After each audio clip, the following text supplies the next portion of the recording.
નમસ્કાર મિત્રો, અમારી ચેનલમાં તમારું સ્વાગત છે। સરકાર દ્વારા જીએસટી સુધારવાની જાહેરાત બાદ તેની મોટી અસર જોવા મળી રહી છે। મધર ડેરીએ દૂધના ભાવ ઘટાડીને ગ્રાહકોને મોટી રાહત આપી છે। 22 સપ્ટેમ્બરથી નવા જીએસટી દરો લાગુ થવા જઈ રહ્યા છે, પરંતુ આ પહેલા પણ કંપનીએ તેના પેકેજ દૂધના ભાવમાં પ્રતિ લીટર 2 રૂપિયા સુધીનો ઘટાડો કર્યો છે। મધર ડેરીએ તેના 1 લીટર ત્યારે મિત્રો ડોપ ટ્રેમ્પ પેક દૂધના ભાવમાં 77 રૂપિયાથી ઘટાડીને 75 રૂપિયા કર્યા છે।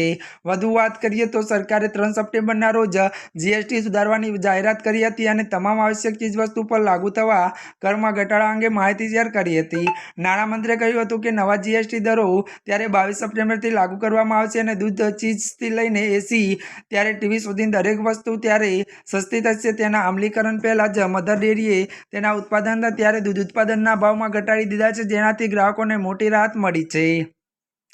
100% કર લાભ આપવા માટે આ મોટું પગલું ભર્યું છે। નોંધનીય છે કે કંપનીનો સમગ્ર ઉત્પાદન પોર્ટફોલિયો શૂન્ય જીએસટી અથવા 5%ના સૌથી નીચા લેબ હેઠળ આવે છે। નવી કિંમતના પ્રમાણે રહેશે। જ્યારે કંપની દ્વારા દૂધના ભાવમાં ઘટાડા પછી નવા ભાવની વાત કરીએ તો મધર ડેરીના 1 લીટર દૂધ ત્યારે કિંમતની 77 રૂપિયાથી ઘટાડીને 75 રૂપિયા કરવામાં આવી છે, જ્યારે 450 મિલી પેક હવે 33 રૂપિયા બદલે 32 રૂપિયા ઉપલબ્ધ છે। આ ઉપરાંત કંપનીના તમામ ફ્લેવરના 180 મિલી મિલ્કશેકના ત્યારે પેકેજ કિંમત ₹30થી ત્યારે 28 રૂપિયા થશે। ત્યારે મિત્રો આજના માટે બસ આટલું જ। અમારી ચેનલમાં નવા હોય તો અમારી ચેનલને મિત્રો તમે લાઇક, શેર અને સબસ્ક્રાઇબ કરી દેજો। ધન્યવાદ।